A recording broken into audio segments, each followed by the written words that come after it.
एक टॉपिक पिछली साल वाले पेपर में आया हुआ है, हमने आपको पेपर एनालिसिस भी करा दी है, उसमें आया हुआ है वांट हाफ रिएक्शन आइसोथर्म। मेरे भाई बहुत इंपॉर्टेंट है, आप जब मॉडल में देखोगे देखने में बहुत कठिन लगेगा, इसे सरल करने की कोशिश करिए। चलिए शुरू करते हैं इस वीडियो को। और अगर आप पहली बार देख रहे हो मेरे भाई तो पूरा प्लेलिस्ट डिस्क्रिप्शन में हम डाल देंगे, मन लगा के पढ़ डालो, टेंशन लेने की जरूरत नहीं है सर, ठीक है। जरा समझिए, सबसे पहले तो वांट हाफ, तो मान लिया किसी का नाम होगा सर, ठीक है। रिएक्शन आइसोथर्म, भैया आइसोथर्म का मतलब होता है एक तरीके से कहते हैं समतापी।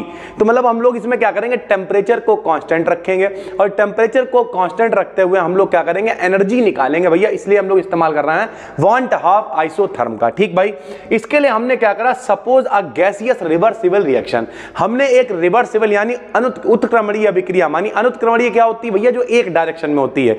इररिवर्सिबल यह क्या है, उत्क्रमणीय। उत्क्रमणीय का मतलब रिवर्सिबल, जो दोनों डायरेक्शन में होगी उसे कहते हैं रिवर्सिबल रिएक्शन, ठीक भाई। क्या रिएक्शन है जरा ध्यान से देखना, ए को बैलेंस कर रहा है ए, बी को बैलेंस कर रहा है बी, सी को बैलेंस कर रहा है सी और डी को बैलेंस कर रहा है डी। क्या मतलब इसका है, इसका मतलब जैसे हम लिखते हैं भाई N2 प्लस 3H2, तो H2 कितने होते हैं 3, वैसे यहाँ पे B जो है वो कितने हैं B, A जो है वो कितने हैं A, C जो है वो कितने हैं C और D जो है वो कितने हैं D है। यानी A ने क्रिया करी B से इस द रिवर्सिबल बनाया C प्लस में मेरे भाई D, ठीक है। ये अपने पास एक इक्वेशन है जिसका हम आगे चल के इस्तेमाल करेंगे। अब ध्यान से देखना, हम लोग जानते हैं वी नो दैट G बराबर होता है H माइनस Ts। सर जी ये G क्या है, G माने होती है गिब्स एनर्जी, क्या होती है गिब्स ऊर्जा।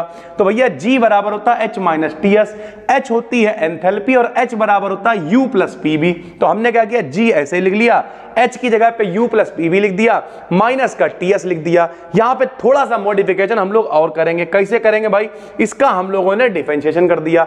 जब कभी डिफरेंशिएशन करेंगे तो G क्या हो जाएगा, DG हो जाएगा, U क्या हो जाएगा, DU हो जाएगा। और PV में भैया जब दो फंक्शन चल रहे तो डिफरेंशिएशन कैसे होता है, first function differentiation of second function plus second function differentiation of first function. अगर किसी को नहीं पता है, कोई केमिस्ट्री वाला है मान लो उसे नहीं आता डिफरेंशिएशन, हटाओ यार, पहले को रख लिया बी के आगे डी लगा दिया, यानी पहले को रोका दूसरे का डिफरेंशिएशन कर लिया, प्लस दूसरे को रोका पहले का डिफरेंशिएशन कर दिया, बात खत्म। डिफरेंशिएशन मतलब डी लगा दिया आगे, ठीक। ऐसे माइनस का निशान लगा दिया, पहले को रोका दूसरे के आगे डी लगा दिया, माइनस चल ही रहा है, दूसरे को रोका पहले के आगे डी लगा दिया। तो इस तरीके से मेरे भाई हमने इस इक्वेशन को ठीक कर लिया, ठीक। अब हमने क्या करा, अब हम इसे थोड़ा और ठीक करेंगे। कैसे ठीक करेंगे, हमने लिखा कि भैया पहला जो नियम होता है थर्मोडायनामिक्स ऊष्मागतिकी का पहला नियम भैया Q बराबर डेल्टा U प्लस W आपने पढ़ रखा है, Q बराबर डेल्टा U प्लस W आपने पढ़ रखा है। तो भैया नियम क्या होता है, DQ बराबर डेल्टा U या DU प्लस का PdB। सर जी W की जगह PdB कैसे आ गया, W बराबर होता है दाब आयतन ऊर्जा के, यानी PdB के बराबर वो होता है भाई, ठीक। उसके अलावा DQ अपान T बराबर DS होता है, एंट्रोपी का मान Q अपान T के बराबर होता है, ये भी रिलेशन होता है। T को भैया इधर भेजा तो DQ बराबर क्या आ गया, TDS आ गया। यानी अपने पास DQ के दो मान आ गए, एक DQ का मान DU प्लस PdB आ गया, एक DQ का मान TDS आ गया। जो अपनी समीकरण देखो यहां चल रहा DU प्लस PdB, एक तो ये DQ बन जाएगा, TDS एक जे DQ बन जाएगा, DQ से DQ कैंसिल हो जाएगा। कैसे होगा जरा देखो भाई, मान रख दिया क्वेश्चन 3 में, ये देखो यहाँ पे DQ बन गया, यहाँ और ये जो TDS है ये भी क्या बन गया DQ, DQ का मान TDS है, तो भैया DQ से DQ कैंसिल हो गया, ये कह सकते हैं TDS से TDS कट गया भैया, ठीक, TDS कट गया भाई। तो अब क्या बचा, BdP बचा माइनस का SdT बचा, ठीक। अभी तक इक्वेशन में कोई दिक्कत नहीं, क्यों, क्योंकि सबसे पहले हमने गिब्स एनर्जी का फार्मूला लिखा, एंथैल्पी का फार्मूला लगाया, डिफरेंशिएशन करा, उसके बाद पहला नियम इस्तेमाल करा और दूसरा रिलेशन इस्तेमाल करा, दोनों का मान हमने रख दिया। दूसरा रिलेशन कौन सा लॉ है बताना भैया अगर पता हो आपको सर, ठीक है। तो दोनों का हमने इस्तेमाल करके काटा पीटा और यहां पहुंच गया DG बराबर BdP माइनस का SdT आ गया सर, ठीक है। अब क्या करेंगे भैया, आइसोथर्म है तो हम लोग क्या करेंगे, टेम्परेचर को कांस्टेंट कर देंगे। तो हमने लिखा अगर टेम्परेचर हो constant, when temperature is constant, तो जब भैया टेम्परेचर कांस्टेंट होगा यानी टेम्परेचर में कोई परिवर्तन नहीं होगा, DT का मतलब टेम्परेचर में परिवर्तन, हम कह रहे टेम्परेचर कांस्टेंट है मतलब टेम्परेचर में परिवर्तन नहीं होगा। तो जब टेम्परेचर में परिवर्तन नहीं होगा तो ये जीरो हो जाएगा, परिवर्तन जीरो, और परिवर्तन जीरो मतलब ये पूरा टर्म क्या हो जाएगा, जीरो। जब पूरा टर्म जीरो हो जाएगा यानी DG का T टेम्परेचर कांस्टेंट पे मान कितना बचेगा, BdP बचेगा, ठीक भाई। अब BdP मेरे पास बच गया। हम लोगों ने गैस समीकरण पढ़ी हुई है, क्या समीकरण होती है बताओ, PV बराबर RT, क्या होती है बोला करो यार भाई साथ में। पीवी बराबर क्या होती है भाई, आरटी होती, तो बी का मान कितना आ जाएगा, आरटी बटे में पी आ जाएगा। बी की जगह पे क्या रख दिया, आरटी बटे में पी रख दिया सर, ठीक। अब ये क्या डी चल रहा है, डी का मतलब थोड़ी एनर्जी है, तो अगर कोई कहे भैया टोटल एनर्जी निकालो तो डी हटाना पड़ेगा। तो टोटल चेंज इन एनर्जी के लिए हमने इसका इंटीग्रेशन यानी समाकलन कर दिया। कि बायोलॉजी वाले बच्चों को लग रहा होगा क्या अपकलन समाकलन कर रहे हो, भाई अगर कोई छोटी वैल्यू है उसका बड़ा मान निकालना है तो हम लोग उसका समाकलन कर देते हैं। सबने 12th क्लास में गॉस की प्रमेय लगाई है, बहुत सारी चीजें करी, तो इतना आपको पता होना चाहिए भाई, ठीक। नहीं पता तो हम बता दे रहे हैं। समाकलन के लिए ऐसे सांप का निशान लगा देते हैं, ठीक है, और जो डी चल रहा होता है उसे हटा देते, तो यहां बचेगा खाली जी। आरटी नियतांक है और 1/p का समाकलन होता है log p। ये ln का मतलब नॉर्मल लॉग है, P लिखा हुआ है प्लस का C यानी एक इंटीग्रेशन कांस्टेंट लगाते हैं। जब भी कभी समाकलन करते हैं तो साथ में एक नियतांक लगाते हैं। हमने लिखा जब P का मान 1 एटीएम होगा, यानी प्रेशर अगर 1 एटीएम हो, एटीएम का मतलब एटमॉस्फेरिक प्रेशर, यानी दाब जो है वायुमंडल का वो कितना होना चाहिए, 1 वायुमंडलीय दाब होना चाहिए। तो जो C कांस्टेंट है वो G डिग्री के बराबर हो जाएगा। सर जी G डिग्री क्या है, G डिग्री है स्टैंडर्ड फ्री एनर्जी। G माने सिर्फ गिब्स फ्री एनर्जी और G डिग्री माने standard Gibbs free energy sir, ठीक है। तो ये स्टैंडर्ड हो जाएगा। स्टैंडर्ड का मतलब क्या भैया, हमने मान रखा है कि P का मान 1 है, यानी ये मानक है ना, मान रखा हमने, तो तब C का मान G डिग्री के बराबर हो जाएगा। तो हमने यहां पर रख दिया भैया G डिग्री, तो ये इक्वेशन क्या हो गई, G बराबर G डिग्री प्लस का RT log P। ये तो हमने हमारी नॉर्मल इक्वेशन आ गई।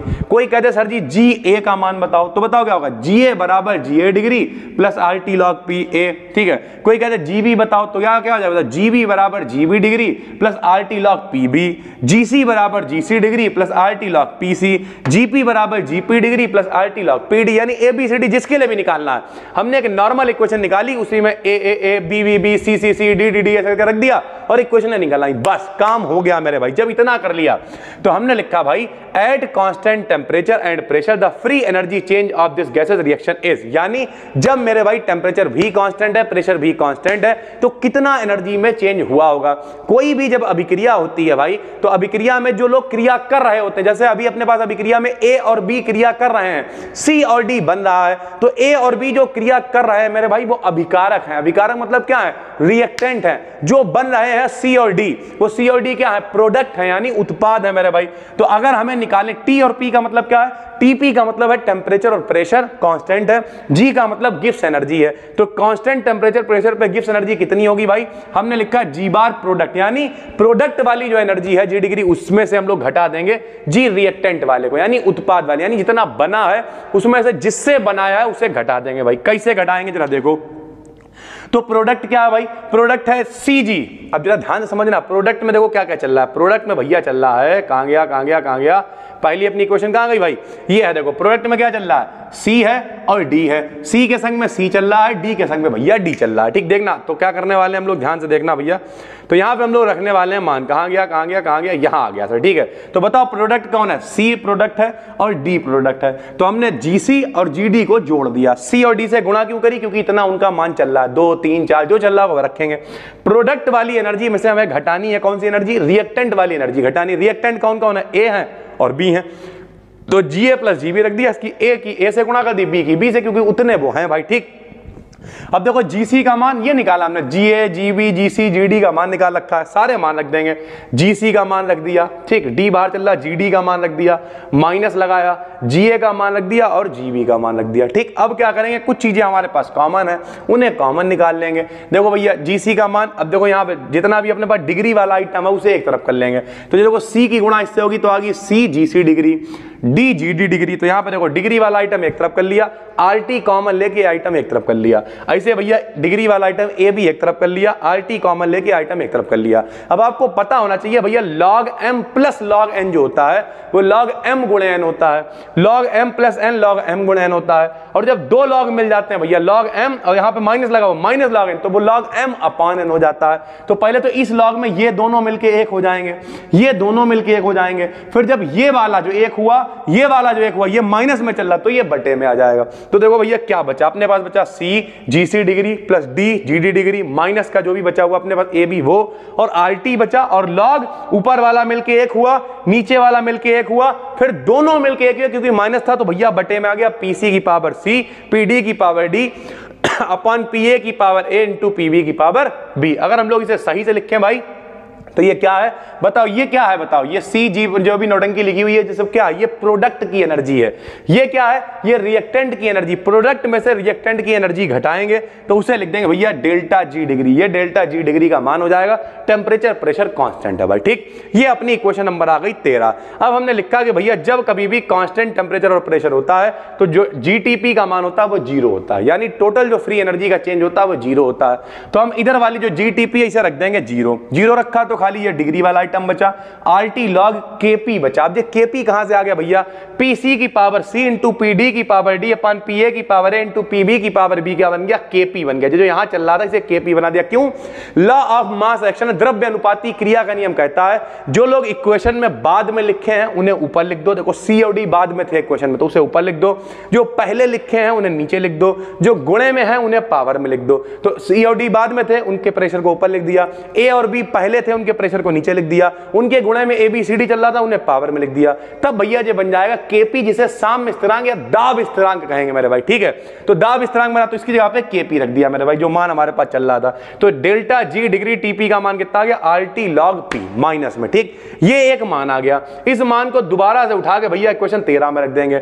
जीटीपी ऐसे ही चलेगा, इसका मान हमने निकाल लिया तो इसका मान रख देंगे। ये देखो इसका हमने मान रख दिया माइनस का आरटी लॉग पी, प्लस में आरटी जो पूरा चल रहा था वैसे उतार दिया। ये हो गई इक्वेशन नंबर 15। तो जो इक्वेशन नंबर 14 है जिसमें हमने डेल्टा जी डिग्री का मान निकाला है, इक्वेशन नंबर 15 जिसमें हमने मान रख के नई इक्वेशन बनाई है, यही दोनों कहलाते हैं वांट हाफ रिएक्शन आइसोथर्म। इनकी सहायता से हम एनर्जी को कैलकुलेट कर सकते हैं। कंडीशन है टेम्परेचर मेरे भाई कांस्टेंट है और प्रेशर भी हमने एक स्टैंडर्ड मान रखा है, ठीक है। तो उम्मीद करते हैं थोड़ी सी वीडियो शायद बड़ी हो गई हो, समझाने में कोशिश की है बिल्कुल आसान रखने की। नए हो तो चैनल को सब्सक्राइब करो, इसी तरीके की बिल्कुल आसान वीडियोस आपके लिए लाते रहते हैं। पूरी चीजें हमने डिटेल में प्लेलिस्ट में पढ़ाई हुई हैं। उसके अलावा अपने और भी चैनल है जैसे बी डिकेडियन बीएससी पे फिजिक्स आपके लिए लेके आ रहे हैं, इसकी ये पीडीएफ आपको टेलीग्राम बी डिकेडियन बीएससी चैनल पर भी मिल, ठीक है। हम मिलते हैं आपसे एक और वीडियो में, तब तक के लिए धन्यवाद, थैंक यू। और अगर पहली बार देख रहे हो तो जो डिस्क्रिप्शन में प्लेलिस्ट है देख डालो पूरी अंधाधुंध, और थोड़ा बहुत पैसा है तो जाके एप्लीकेशन को डाउनलोड कर लो, वहां पे जाके देख डालो, बस देख डालो, पढ़ो मन लगा के। चलिए सर, थैंक यू। इंस्टाग्राम पे बी डिकेडियन को फॉलो करो, वहां पे अपडेट मिलती रहेगी। चलिए सर।